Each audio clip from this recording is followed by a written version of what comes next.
ક્યારે વિચાર્યું છે કે ઘરેણાં ફક્ત શણગાર કરતાં કંઈક વધુ હોઈ શકે? આજે આપણે વાત કરીશું ડાયોડ ઇયરિંગ્સ વિશે. એક એવું ઘરેણું જે ફક્ત કાનમાં પહેરવા માટે નથી, પણ શરીર, મન અને આ બ્રહ્માંડ વચ્ચે એક કડી બનાવવાનો દાવો કરે છે. વિચાર તો એકદમ દમદાર છે, ખરું ને? કે આ માત્ર એક ફેશન સ્ટેટમેન્ટ નથી, પણ બ્રહ્માંડ સાથે જોડાવાનો એક રસ્તો છે. તો ચાલો ઊંડા ઉતરીને સમજીએ કે આની પાછળનું રહસ્ય શું છે અને આ કામ કેવી રીતે કરે છે. તો સવાલ એ છે કે આ બ્રહ્માંડીય વાતચીત આખરે શક્ય બને કેવી રીતે? સારું, એનું રહસ્ય ટેકનોલોજીમાં છુપાયેલું છે. ચાલો આ સુંદર કલા પાછળ જે વિજ્ઞાન કામ કરી રહ્યું છે એને થોડું નજીકથી જોઈએ. આ ઇયરિંગ્સના હૃદયમાં છે જર્મેનિયમ ડાયોડ.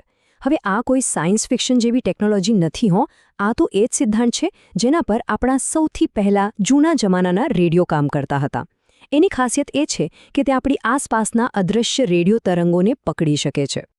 આ કામ કરવાની રીત છે ને એકદમ સરળ છે. સૌથી પહેલા ડાયોડ આસપાસની રેડિયો ફ્રીક્વન્સીને પકડે છે. પછી સોનું કે ચાંદી જેવી કિંમતી ધાતુઓનો ઉપયોગ થયો હોય એ એન્ટેના બની જાય છે. પણ સૌથી રસપ્રદ વાત તો હવે આવે છે. જે વ્યક્તિ આને પહેરે છે એનું શરીર પોતે જ આખી સર્કિટનો એક હિસ્સો બની જાય છે. હવે આ જે સિદ્ધાંત પર કામ કરે છે ને એને ટેકનિકલ ભાષામાં સુપર હેટ્રોડાઇન ઇફેક્ટ કહેવાય છે. ગભરાવાની જરૂર નથી, સાવ સહેલું છે. મૂળભૂત રીતે આ અલગ અલગ ફ્રીક્વન્સીને ભેગી કરીને એક સ્પષ્ટ સિગ્નલ બનાવવાની રીત છે. અને નવાઈની વાત એ છે કે આ એ જ સિદ્ધાંત છે જેનો ઉપયોગ આજના દરેક આધુનિક રેડિયોમાં થાય છે. પણ વાત અહીં પૂરી નથી થતી. આ તો વાર્તાનો માત્ર એક ભાગ છે. જ્યારે આમાં એક બીજું તત્વ ઉમેરાય છે ત્યારે આ ઇયરિંગ્સનું કામ સાવ અલગ જ લેવલ પર પહોંચી જાય છે. અને અહીં એન્ટ્રી થાય છે ક્રિસ્ટલ ક્વોન્ટમ એમ્યુલેટની, એટલે કે એક ખાસ તાવીજની. જ્યારે આ ઇયરિંગ્સને એ તાવીજ સાથે જોડીને પહેરવામાં આવે ત્યારે એવું કહેવાય છે કે તેનું કામ ખાલી રેડિયો તરંગો પકડવા પૂરતું સીમિત નથી રહેતું, એનાથી પણ આગળ વધી જાય છે. તો જુઓ, આપણી પાસે બે અલગ અલગ પરિસ્થિતિઓ છે.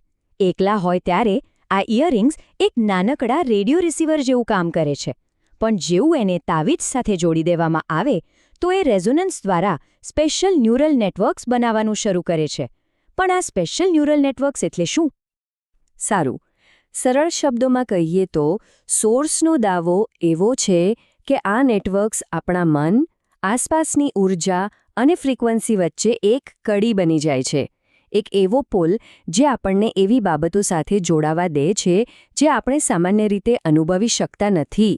આ ભૌતિકશાસ્ત્રની સીમાઓથી આગળ જવાનો એક વિચાર છે.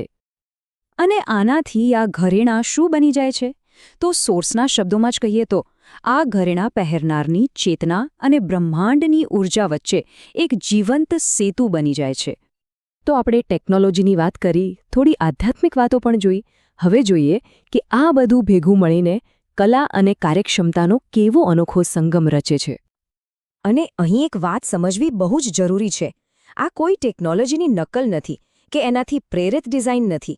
ના, આ પોતે જ ટેકનોલોજી છે જેને ડિઝાઇનર E.J. ગોલ્ડે એક સુંદર પહેરી શકાય તેવા કલાના સ્વરૂપમાં ઢાળી દીધી છે. તો આખરે આ ઇયરિંગ્સને આટલી ખાસ શું બનાવે છે? ચાલો જોઈએ. એક તો એમાં કિંમતી ધાતુઓ અને જૂની રેડિયો ટેકનોલોજીનું મિશ્રણ છે. બીજું, એ ક્રિસ્ટલ ક્વોન્ટમ એમ્યુલેટ સાથે રેઝોનેટ કરે છે. એને એક જીવંત સર્કિટ પણ કહેવામાં આવે છે. એટલું જ નહીં, દરેક જોડી હાથથી બનેલી હોય છે. જેનો અર્થ છે કે કોઈ પણ બે જોડીનો અનુભવ કે અવાજ ક્યારે એક સરખો નથી હોતો.